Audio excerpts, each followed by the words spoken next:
Welcome to NUIC Football. I am your host, Kyle Kampmeyer. If you missed our playoff show, you can go back and watch it on Twitter by searching NUIC Football and going to the live feed to find the 2024 playoff show.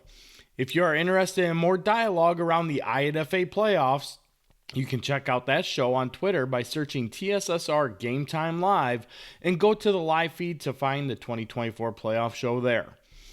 The best 5 weeks of the season are here, so without further ado, let's break down round one right now. Need a fresh look for your home? Neff Paints, based in Warren, Illinois, is the local expert in interior and exterior painting, staining, and power washing. Serving Galena, Dubuque, Lake Carroll, Apple Canyon Lake, Lena, and beyond, Neff Paints uses premium products for lasting quality. Contact Skylar at 815-541-7338 for a free estimate and let your home shine inside and out.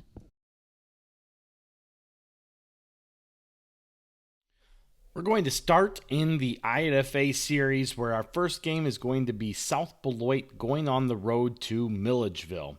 South Beloit enters with a 6-3 record and the number 11 seed in the IHSA playoffs, while Milledgeville enters at 8-1 and carry the 6th seed and will be the home team in these playoffs. What we're taking a look at here is first, this is Milledgeville's third consecutive trip, or Milledgeville has made 3 consecutive trips to the quarterfinals. This is their 4th consecutive trip to the playoffs. These two teams met back in Week 7, where Milledgeville won this game 40-0. South Beloit is also making their 4th consecutive trip to the playoffs. And taking a look at this matchup right now, Milledgeville is a big favorite in round 1, looking to get to their 4th consecutive quarterfinal trip. There's not a whole lot to really talk about in this game, as Milledgeville and Polo have pretty much dominated the North Division. The closest games either team played were against each other.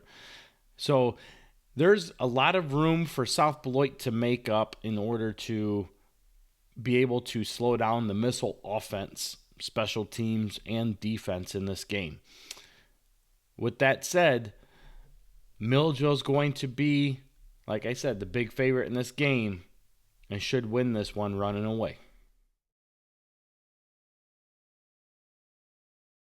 Our next matchup is Flanagan Cornell Woodland at West Carroll. The Falcons of Flanagan Cornell Woodland are 6-3 and enter this game with the 10 seed, while West Carroll is 7-2 and carry the number 7 seed.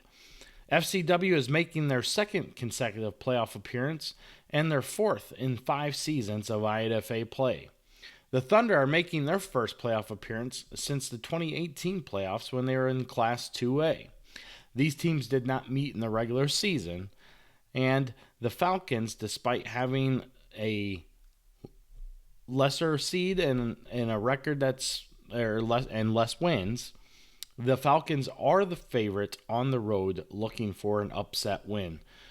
This game should be a good game. Both teams feature good playmakers in Leland Durbin for the Falcons and Aiden Buckholtz and Rafe Pickard-Shitchkin for the West Carroll Thunder.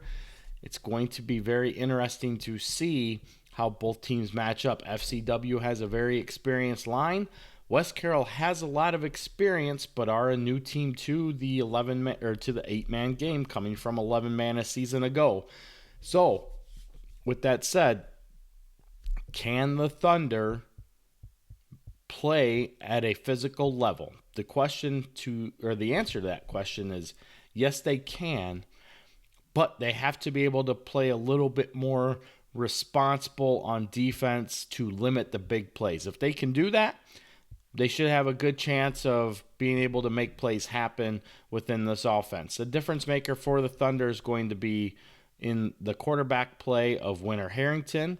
If he can get the ball off on time and either make things happen on his feet and or place the ball in the hands of his receivers, they should be able to make things go.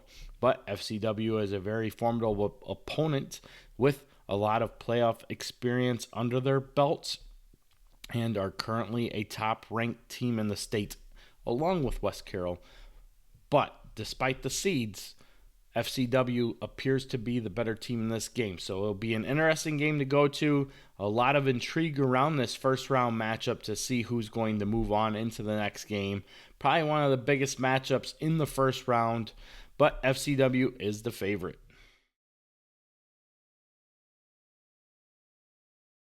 Our next game takes us to Amboy, where they will play host to the West Central Heat. West Central enters with a 6-3 record and carry the number 13 seed, while the defending state champion Clippers are 8-1 and carry the number 4 seed.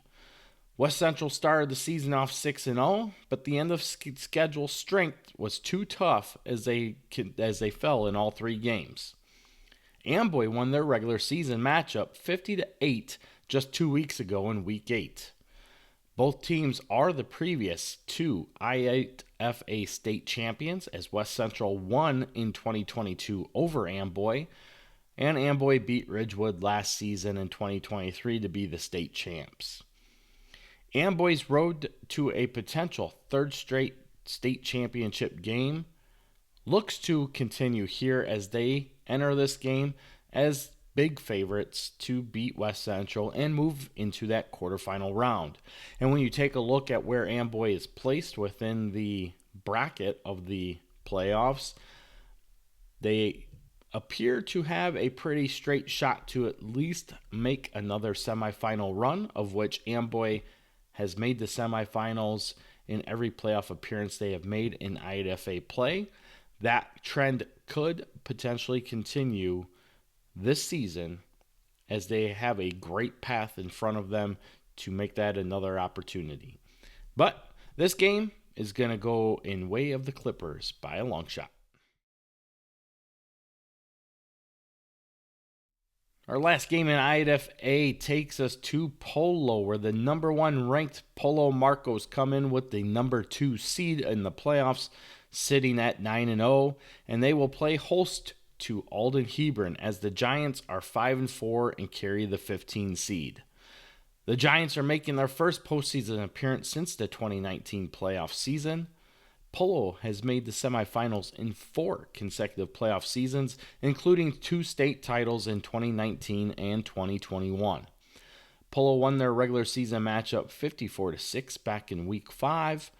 And as we discussed in our playoff show, on both sides of the aisle, Polo is a heavy favorite in this first round game and pretty much have a pretty secured lockdown to reach the semifinal round, where they're going to face off with the potential threat of either Ridgewood or Milledgeville in that semifinal matchup. But you got to take it 1 week at a time. For the Giants, it's excitement around the program as they continue to build the program back up. They're back in the playoffs, so there's a lot of buzz going on within this team. It's a great accomplishment for these guys. Unfortunately, they run into the buzzsaw of the Polo Marcos, and, it's that time of the year where Polo does what Polo does, and that's win playoff games. So it'll be interesting to see this play out, but this one is going to go in favor of the Marcos big. This portion of our broadcast is brought to you by Diedrich Epoxy Flooring. Serving northern Illinois and southern Wisconsin, Diedrich Epoxy is the source for all of your epoxy needs. Give Diedrich Epoxy Flooring a call today at 815-239-1158 for your free estimate. We move over to NUIC action, where the Galena Pirates will take the road to Wyoming to play Stark County. Galena enters this game at 5-4 and carry the 12 seed, while Stark County enters with an 8-1 record and have the 5 seed. Galena returns to the playoffs for the first time since 2021, and Stark County is making their 3rd consecutive trip to the playoffs. These teams last met in the 2000 playoffs in the second round, where Galena won 26-10. Galena is also 2-0 in the playoffs against Stark County, with the other win coming in the 1997 Class 1A state championship game, where Galena won 14-0 to finish 14-0 on the season. Wyoming is a great place for a football game, and Galena is the favorite in this matchup for the upset. I'm intrigued to see how Stark County will play. They typically run a spread-style offense, shotgun spread-style offense. with a single back option.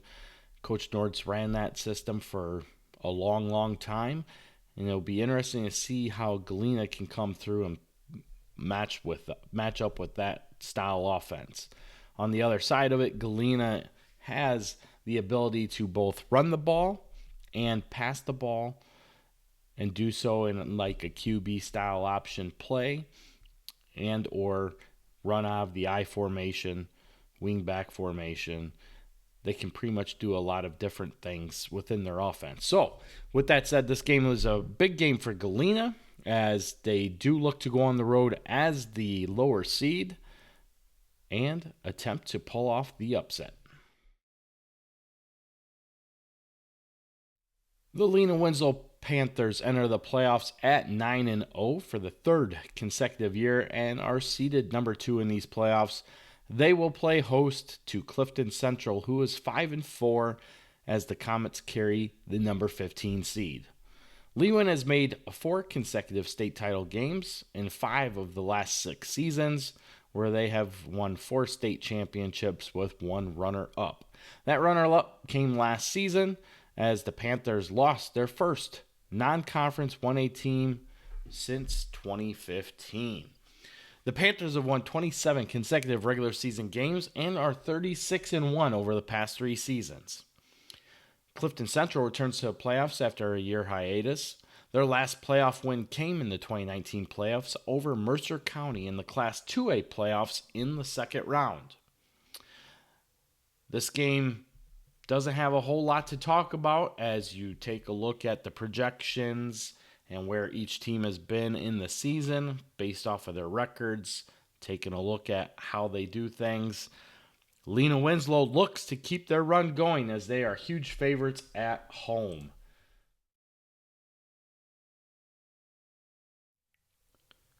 Genoa Kingston comes into the playoffs with a 5-4 record and the 14 seed, and will travel to Pecatonica to play Du-Pec, who is 8-1, and enter the playoffs with the 3 seed.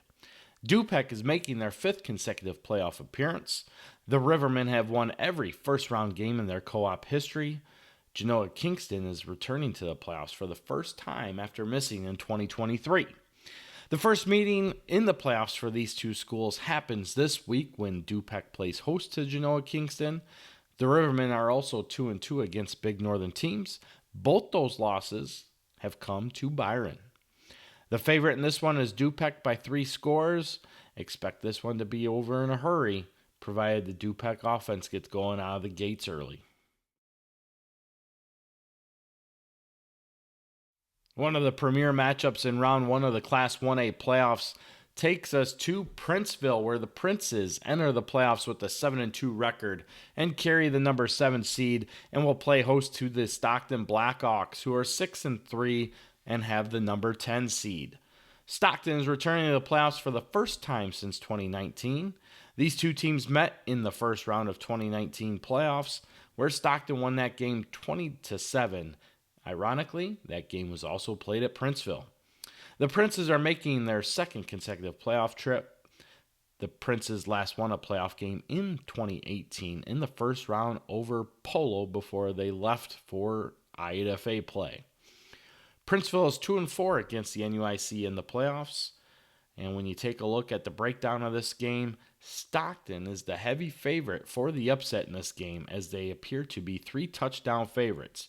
But they have to come into this game ready to go. Princeville is not a team to back down. Coach Carruthers does a great job getting the Princes ready for games like this. They are a run-style offense. They will continue to be a pain in the side for Stockton if they cannot get their blocks on them.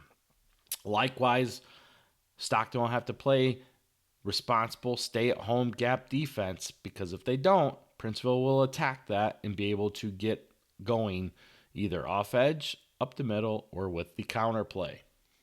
But expect Stockton to win this one big and move on to the second round. Another big matchup in the NUIC is that of EPC as they hit the road to Taylor Ridge to play Rock Ridge. EPC and Rock Ridge both enter this game at 7-2.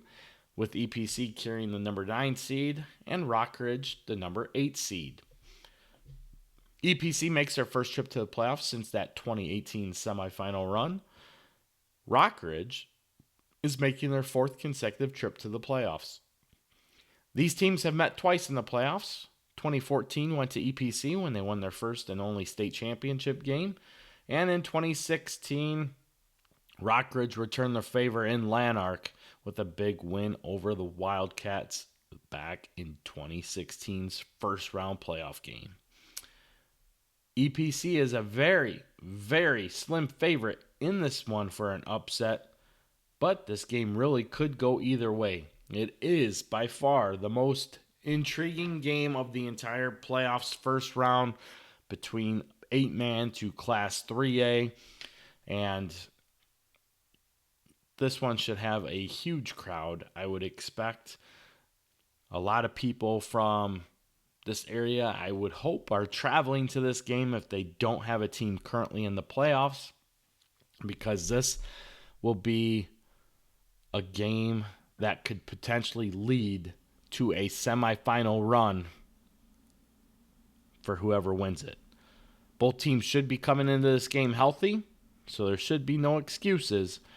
And it will be interesting to see how Rockridge can handle a power run offense, and likewise how EPC can handle a QB option style offense. Will EPC make the right adjustments? Can Rockridge's Cullen Schweigen take over this game? We'll find out soon when these two teams meet up on Saturday. Like I said, EPC, very, very short favorite, but one of the biggest games on the docket this week.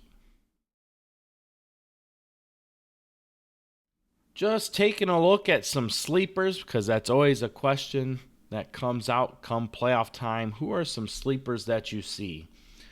Well, we'll start in 8-man football in the IHSA playoffs. Really not a whole lot of teams I see as sleepers. Round 1 looks pretty chalky, as they say in Vegas. And when you take a look at the 16 teams that are in the playoffs with the 8 matchups, you can pretty much go through and pick out who's going to win round 1 without much effort. However, there are 2 teams that I feel are sleepers in these playoffs. 2 teams that have experience in playoff atmosphere, and they have the playmakers to be able to make a run. The first one is the 9 seed St. Thomas More, and the next one is the number 12 seed Milford Cisna Park Bearcats. Watch for those 2 teams in their first round games, as they do have high potential for an upset. Taking a look at both the teams that they're playing, they appear to be the underdogs, but an upset could happen between those 2 seeds, so that should be fun to watch in the IHSA playoffs. Moving into Class 1A, between the North and South brackets, I have 5 teams that I feel could be sleepers, depending on if they can get past the first round. The first one is Rockford Lutheran. You take a look at Rockford Lutheran, they are the 9 seed. They play Anawan Wethersfield in that first round. Taking a look at 3 of their losses, they clearly lost to Genoa Kingston, who will most likely lose in their first round playoff game with Du-Pec. It was a bad loss for the Crusaders, but at the same time, it did set them up with a potential opportunity to make a decent run in these Class 1A playoffs, provided they can play together and play clean football. They start off with Anawan Wethersfield, and the winner of that game will play the winner between Leroy and Aurora Christian, with a potential shot at the quarterfinals on the line, and possibly further, depending on how things go. Next is the Stockton Blackhawks at number 10. Stockton's future may look dim to most. They are a favorite in their first round game with Princeville, and their earmark would be the second round with Lena Winslow. But if there's one team in this playoff field that does not fear Lena Winslow, it is the Stockton Blackhawks, as they always seem to be a team that plays the toughest when they're playing Lena Winslow. If Stockton does beat Princeville as expected, they would be able to host that second round game with Lena Winslow at John O'Boyle Field. And a potential upset could lead to the Blackhawks making an even deeper playoff run in 2024. That'll be a game to watch for sure. But Stockton is definitely a team I keep my eye on. The next one in the North, the final one in the North at that too, are the Galena Pirates at number 12. When you take a look at what they're set up with, they have to go down to Wyoming to play Stark County. The winner of that game gets the winner of Rushville Industry and Marquette Academy.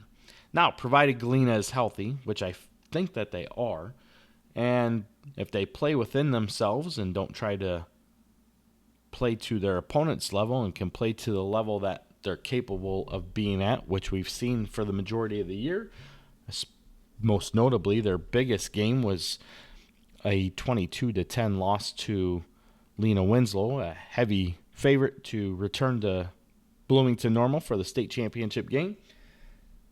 Galena appears to have a good shot of at least making a quarterfinal run. So, coming out of the 12 seed is usually hard to do, but they're a team that is more than capable of pulling off that magic. In the South, the 9 seed is Carrollton, and they are going to go on the road to West Central. West Central and Carrollton play in the same conference, and taking a look at how both teams have fared this season, it's easy to see that Carrollton could potentially make a playoff run here. That game was a close one back in week 3 that West Central won 12-7. But when you take a look at the makeup of Carrollton's schedule, they were a team that was expected to go 4-5 and pulled off an upset over then number 3 ranked Hardin Calhoun. They also were able to play a relatively competitive game against Camp Point Central back in week 8, the defending state champs. And they upset Route Catholic, a team that they were projected to lose against in week 9. So if Carrollton can bounce around and beat West Central, it may not be a deep run, but they would be able to play host to Althoff Catholic on their own field rather than going down to the turf in Belleville. So that'll be an interesting matchup in week 1. The other game in the South that I could see an upset coming is the number 13 seed Route Catholic Rockets, as they will go on the road to KZ Westfield. Route just has that team that I feel can make some noise. They've done some good things throughout the course of the year. Most notably, after losing to Calhoun in week 1, they went on a 4-game win streak where they almost upset Camp Point Central, the defending state champs, losing by 1 point on a controversial missed field goal. However, they have had a couple nuggets in 2 of the last 4 weeks, losing to Brown County and then to Carrollton. Can Route bounce back this week? We shall see. But if they do, look for Route to have a pretty decent run in front of them, as they would play the winner of Greenfield Northwestern and Brown County, 2 teams, both from the same conference as Route, and a potential rematch with both teams. Route lost to Brown County back in week 7, but they beat Greenfield Northwestern in week 8. So, be interesting to see how those games play out. Over in Class 2A. 2A South looks pretty chalky. I really don't have anybody in 2A South that I see that is making an upset in round one, with the exception of possibly White County. They are the 9 seed at 7-2.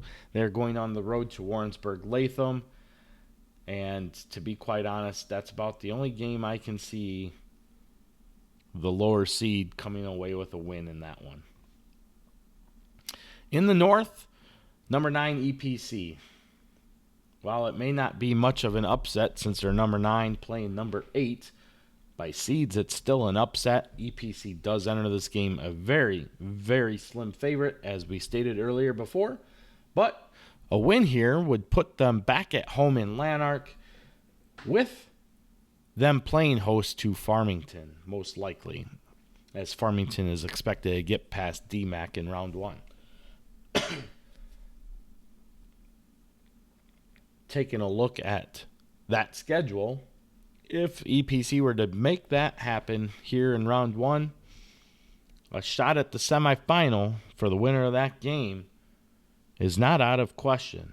I mean, yes, they would have to beat a very tough and undefeated Farmington team,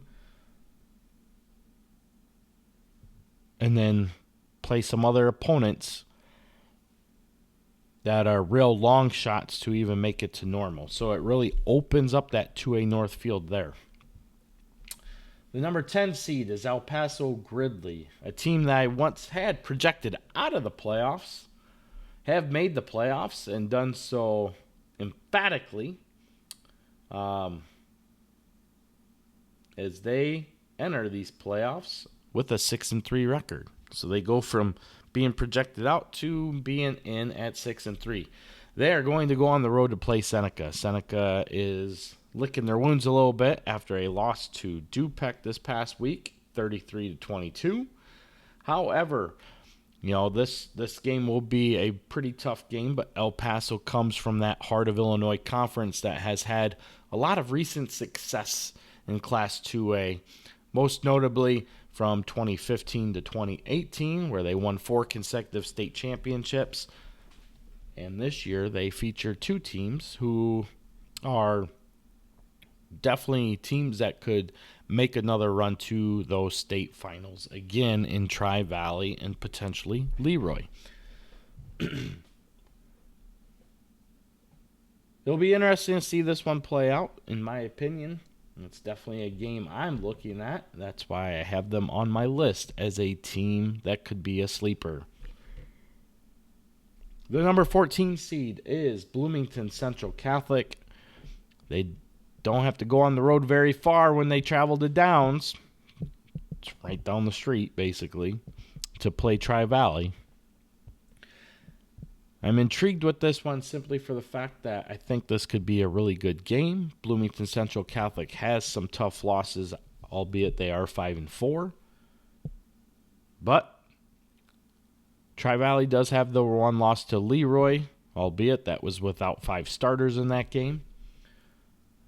Tri-Valley is a favorite in this game, and rightfully so, but BCC does have a lot of experience under their belts coming out of a very tough 3A conference with some teams that we could expect to see moving into the state finals in that 3A South bracket. So, who knows?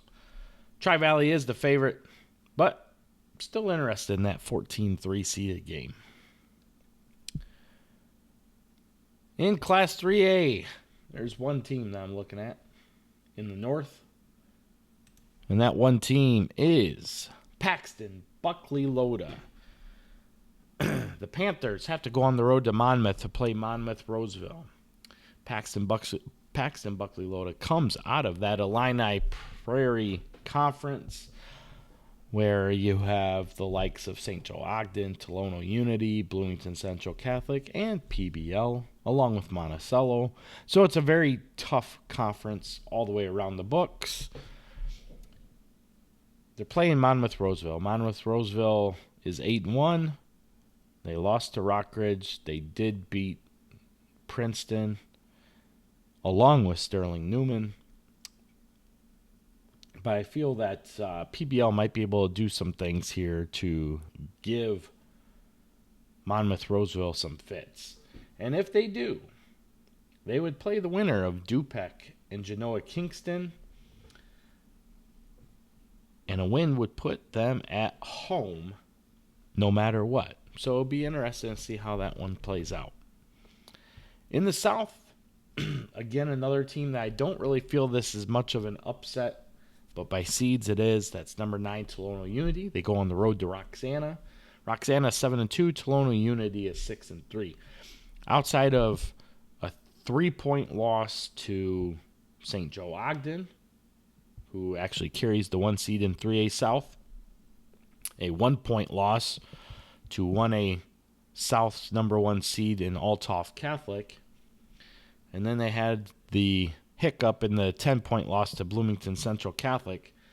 The Rockets look to be a team that could make another run, and if they do beat Roxana, which they are favored to win, they would get another match with St. Joe Ogden.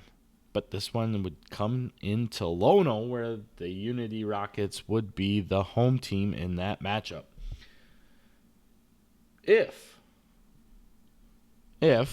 they can turn around their loss to St. Joe earlier this year, they will most likely face either Nashville or Greenville in the quarterfinals, with a good opportunity of making the semifinals once again.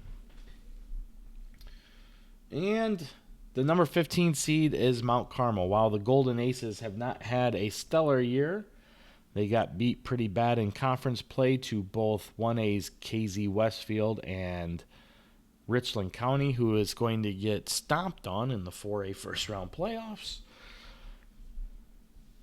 They might make a second round, but either way, they're not destined to go very far.